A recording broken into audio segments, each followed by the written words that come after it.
Всем привет! Меньше чем через неделю мы летим в Исландию, чтобы пройти трейл Лёйгавигур. Примерно 55 километров по исландскому высокогорью. Достаточно простым считается, без особых перепадов высот. Практически family-friendly. Первый день будет достаточно приличный подъем, но дальше практически полностью все спуск, либо по плоской поверхности. И в целом маршрут очень простой, но есть два фактора, которые представляют некую, скажем так, опасность. Первый — это погода, которая в Исландии очень непостоянная, очень плохая. Причем настолько, что говорят, что готовиться в августе к снежной буре, то есть она может случиться, и в то же время нужно брать с собой достаточно крема от загара на тот случай, если нам придется там где-то в горах очень долго идти в футболках, например. Второй осложняющий фактор — это реки, через которые нет мостов, и которые нужно будет переходить вброд. Их количество и сложность зависит очень сильно от погоды. Но вообще в среднем где-то 3-4 реки нам придется перейти. И глубина будет, наверное, где-то по колено. Хотя сам маршрут проходится за 3-4 дня, мы планируем пройти его примерно за неделю. Из них дополнительно хотим пройти дэй-хайки в первом и последнем лагерях. И для нас обоих это будет первый многодневный поход. Поэтому мы пока не знаем, где именно мы облажались с оборудованием, но где-то точно облажались. И, к сожалению, когда этот видос будет выходить, мы уже, наверное, вернемся домой. Поэтому ваши ценные советы в комментариях нам вообще, наверное, уже не помогут. Но мы будем рады почитать какие-то рекомендации, возможно, для следующих наших попыток. Итак, поехали. Начинаем с самых базовых вещей. И вот наши рюкзаки, в которые мы будем все складывать. Они оба на 50 литров, оба Osprey. У Семы Stratos, у меня Aura AG. Это мужской, это женский. Они, в принципе, примерно одинаковые. И, в принципе, абсолютно обычные рюкзаки. Про них нечего много рассказывать. Мы их уже успели потестировать. Мы несколько раз их нагружали и ходили неподалеку от дома. По 15-20, может быть, километров. И все нормально. Вроде спины у нас не отсохли. Так что, наверное, все будет нормально.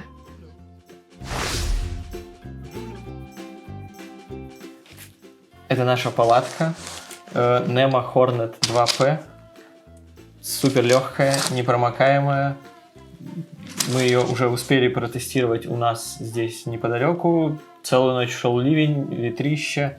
Она осталась сухая, по крайней мере, мы внутри остались сухие. А еще ее очень удобно можно разделить на 2 части.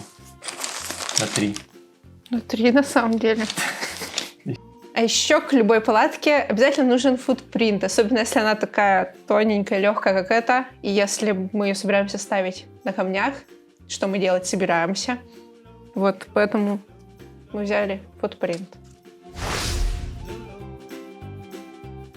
Вот наш матрас, самонадувающийся, весьма обычный, как раз на температуру, как мы планируем в Исландии ожидать.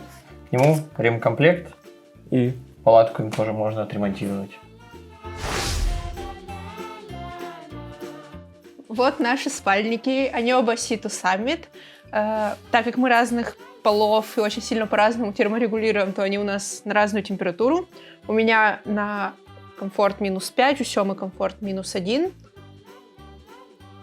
И мы решили взять синтетические по многим, на самом деле, причинам. Во-первых, потому что они сильно дешевле, чем пух. Во-вторых, потому что они сильно проще в уходе. То есть для этих мы даже лайнеры брать не стали. Мы просто вернемся и закинем их в стиралку. С пуховыми не прокатило бы такое. Вот, но они, в принципе, достаточно легкие, достаточно компактно скукоживаются. И вроде нормальные спальники.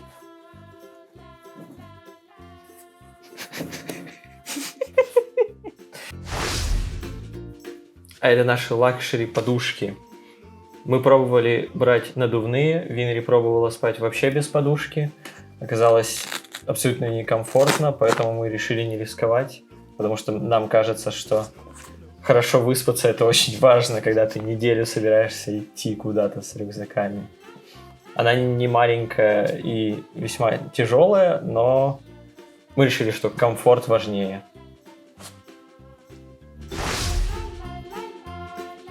Еще мы берем 2 вот такие вот сидушки. Они, в принципе, не самые лакшери. Можно было взять, конечно, и потолще, но зато они весьма компактные. И мы их, в принципе, уже потестировали. В плюс 17 на голой земле было сидеть нормально. Но это, конечно, не исландские условия. В общем, надеемся, что все будет нормально.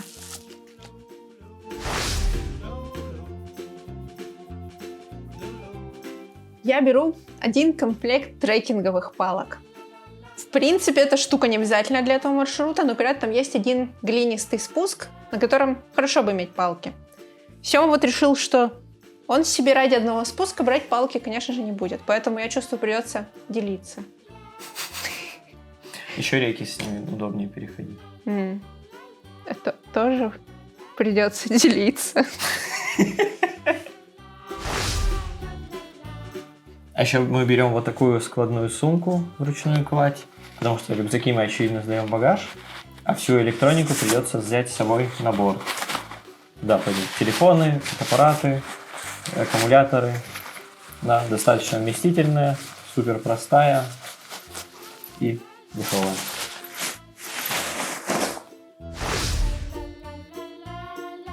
А теперь давайте посмотрим, что мы берем с собой из еды.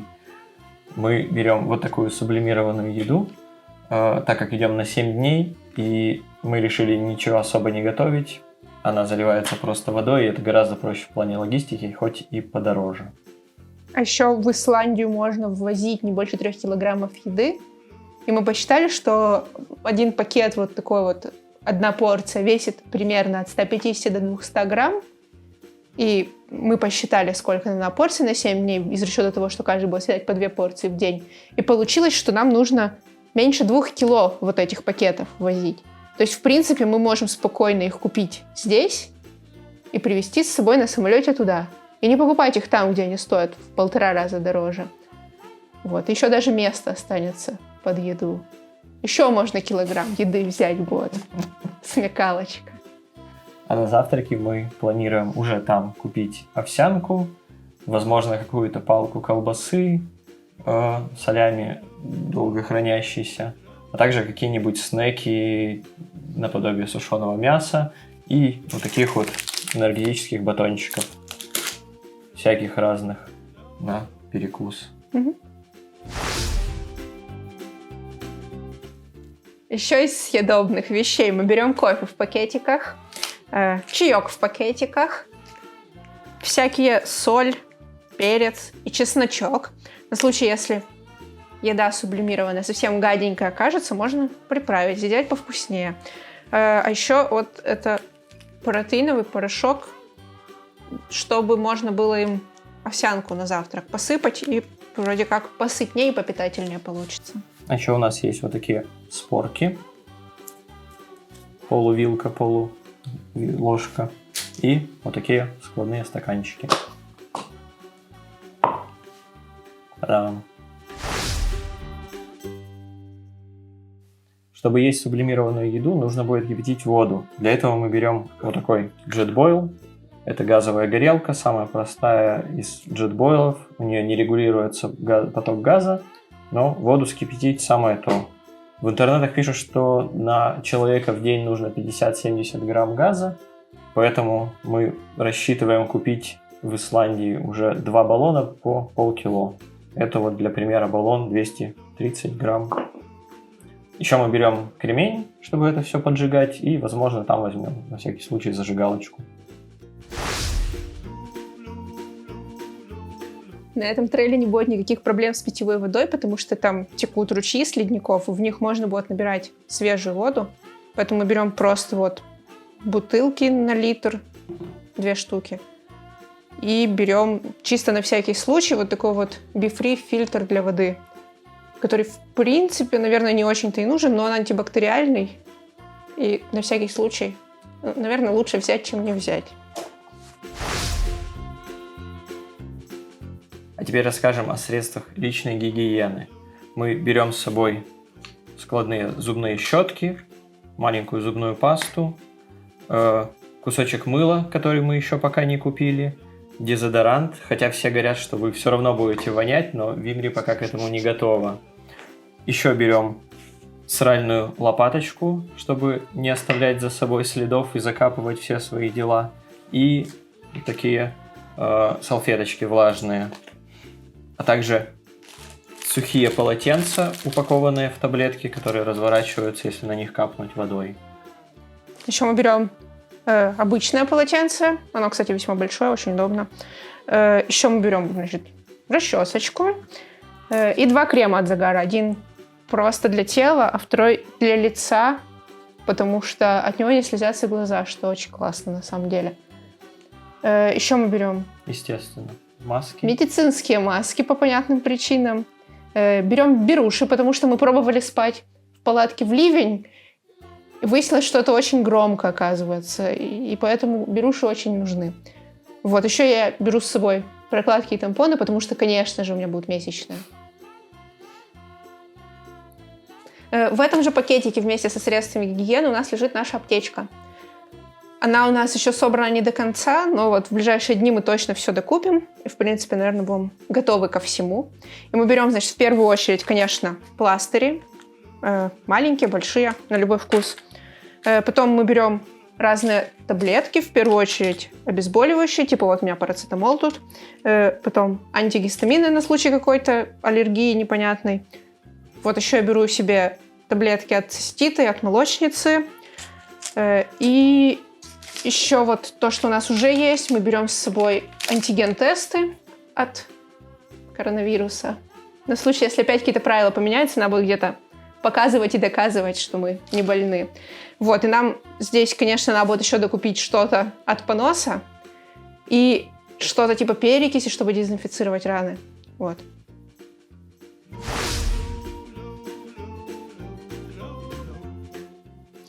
Теперь расскажем про одежду. Чтобы не мерзнуть в холодную погоду, надо на себя надевать 3 слоя одежды, и в них не должно быть ничего хлопкового, особенно на случай дождя и постоянного ветра. Потому что хлопок очень легко намокает, очень холодным становится и очень долго потом сохнет. Поэтому вот мы подготовились, скажем так.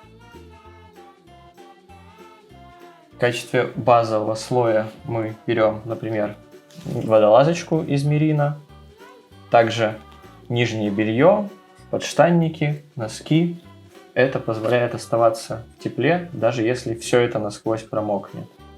Дальше сверху, если этого не хватает для согрева, мы берем флис.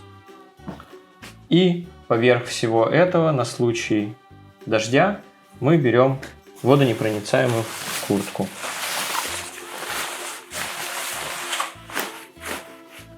А чтобы не замерзнуть на стоянке, когда не будем двигаться, еще берем вот такие вот пуховички, которые упаковываются весьма компактно.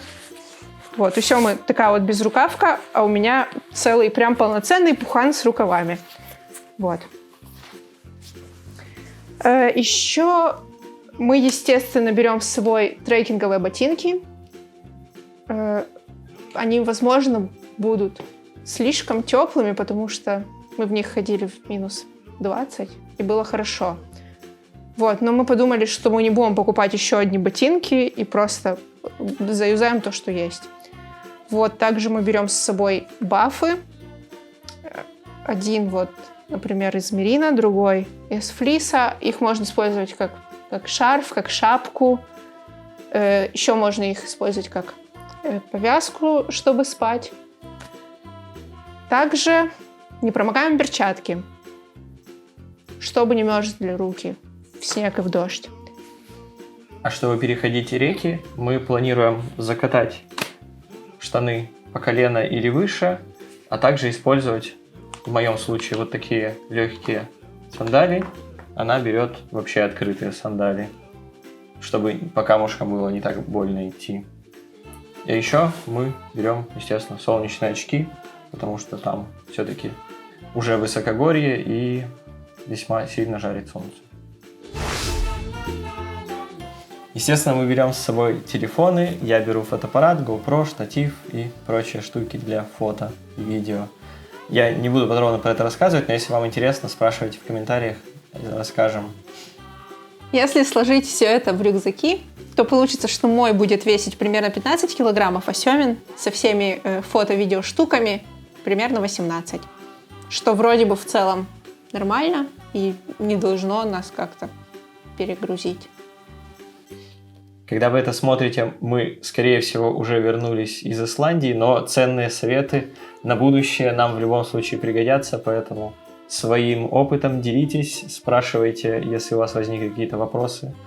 Мы с радостью все прочитаем, посмотрим. Также ставьте лайки, подписывайтесь. Увидимся. Пока-пока. Пока.